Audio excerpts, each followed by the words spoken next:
যাদের যাদের যাবার আছে আরো বিজেপির চাপে, পুলিশের চাপে, মাথা নত করার চাপে, কোর্টের চাপে, মানে কেসের চাপে, ইডির চাপে, সিবিআই এর চাপে, কোর্ট কেসের চাপে,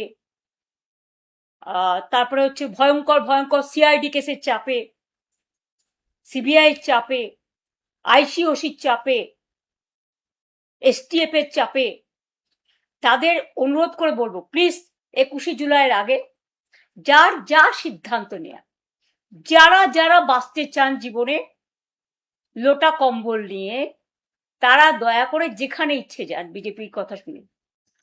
না, আমি আসলে আজকে রথযাত্রার দিন সবাইকে রথযাত্রার অনেক শুভ কামনা জানাই। জয় জগন্নাথ, সবাইকে ভালো রাখুন। জগন্নাথ বলরাম সুভদ্রা। আমি প্রত্যেকটা পুণ্যার্থীকে প্রণাম জানাই। সাথে সাথে একথা নিশ্চয়ই বলবো যে আজকে 16 তারিখ, 16ই জুলাই, এবং আগের বারও এদিন আমি জগন্নাথ ধামে যাবার আমার সুযোগ হয়েছিল রথ টানার, কিন্তু আমি যেতে না পারলেও আমার মনে মনে স্মৃতি আছে এবং সেটা দিয়ে আমি শ্রদ্ধা করি। বাড়িতেই জগন্নাথ দেবে পুজো করেছি।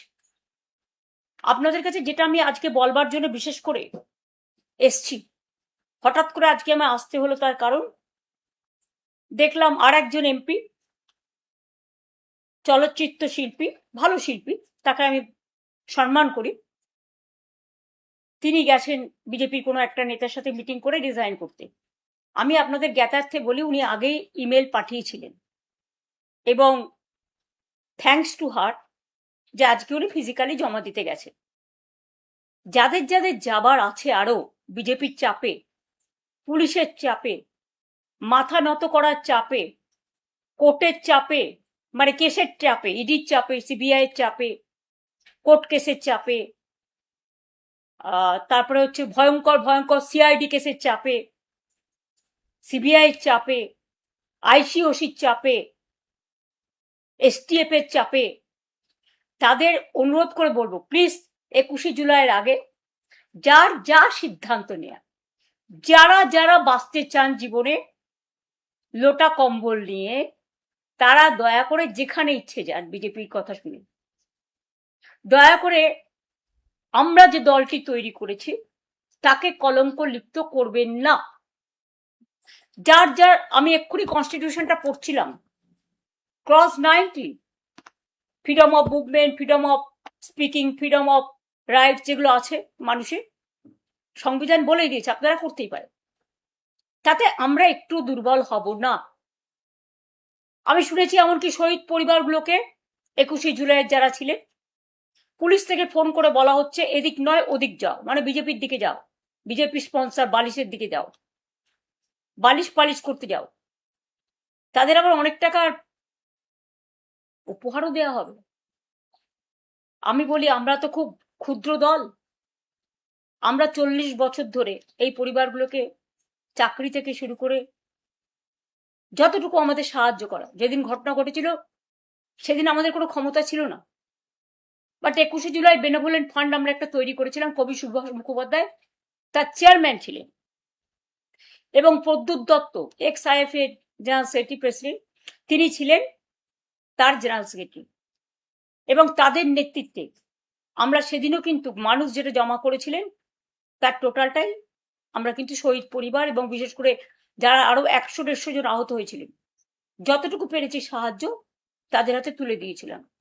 এবং প্রতি বছর আমরা শহীদ পরিবারকে ডাকিও সম্মান জানাই। এবারে যদি ভয়ে এবং অর্থের পরিসীমা ছাড়িয়ে যদি কেউ আপনাদের সাহায্য করতে চান, এটা আপনাদের সিদ্ধান্ত, কিন্তু মনে রাখবেন 40 বছর ধরে যারা প্রতিবার আমাদের প্রোগ্রামে এসছেন, আজকে দিন বদলেছে, সাময়িক। ভয় দেখাচ্ছে, সাময়িক। সন্ত্রাস দেখাচ্ছে, সাময়িক। টাকার লোভ দেখাচ্ছে, সাময়িক। এজেন্সির লোভ দেখাচ্ছে, সাময়িক। আমরা কিন্তু অমায়িক।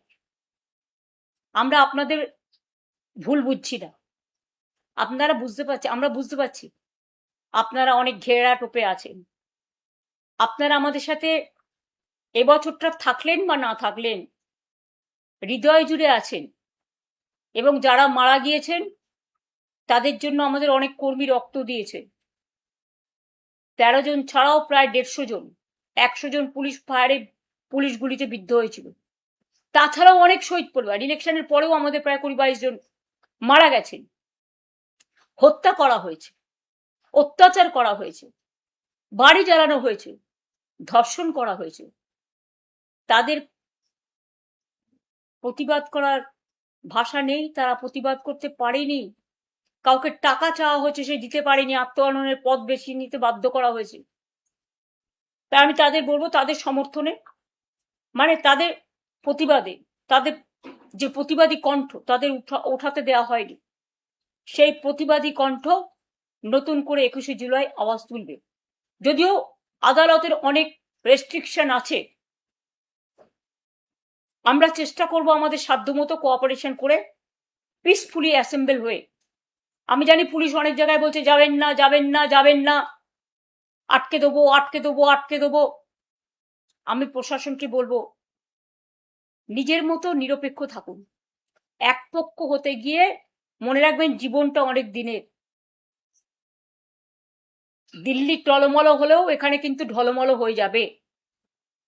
এবং যারা আজও যাচ্ছে তারা কিন্তু আমাদের সাথে গোপনে গোপনে যোগাযোগও রাখছে।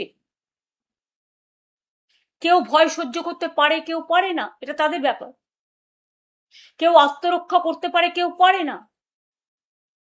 আমরা মাথা নিচু করে চলি না বলে আমাদের ফেস করতে হচ্ছে।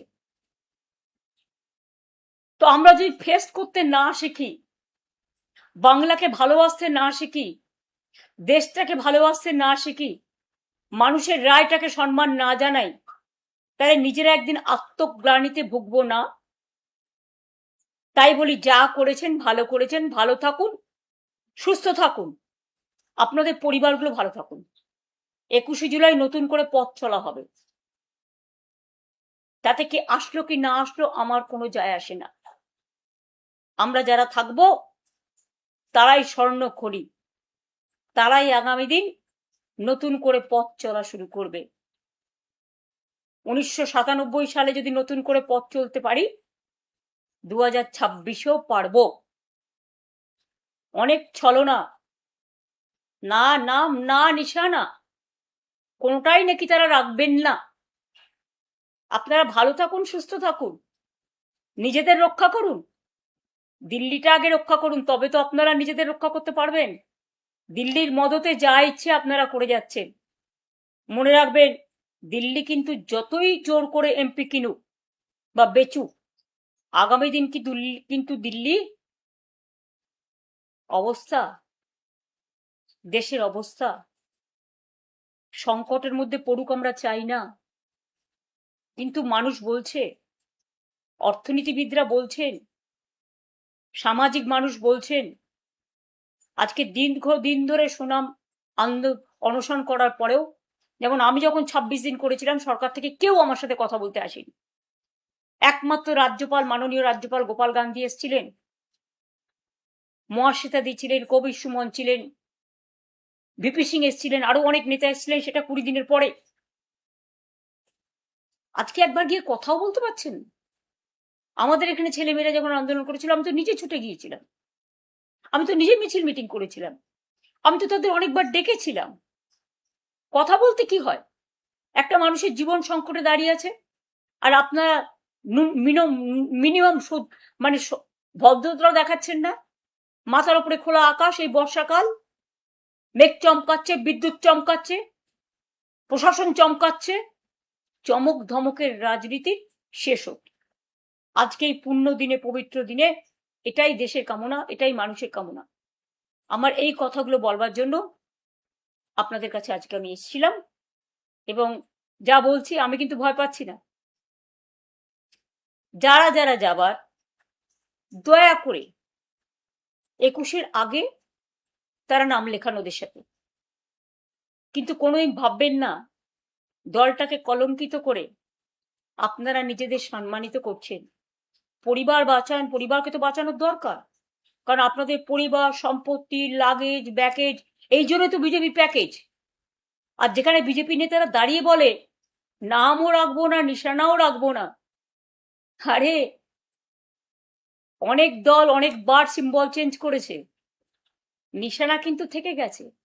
আপনি নাম চেঞ্জ করতে পারেন ক্ষমতার জোরে, নিশানা, দিশা, ভিশন, মিশন, অ্যাকশন, এটা কিন্তু আপনি শেষ করতে পারেন না। কণ্ঠরোধ করলে, লাস্ট কথা বিশ্বকবি রবীন্দ্রনাথ ঠাকুরের ভাষায় বলি, কণ্ঠ আমার রুদ্ধ আজকে বাসি সঙ্গীত হারা, আমাবস্যার কারা, লুপ্ত করেছে আমার ভুবন দুঃস্বপ্নের তলে, তাই তো তোমায় সুধাই অশ্রু জলে, যাহারা তোমার বিষাইছে বায়ু, নিভাইছে তব আলো, তুমি কি তাদের ক্ষমা করিয়াছ, তুমি কি বেসেছ ভালো?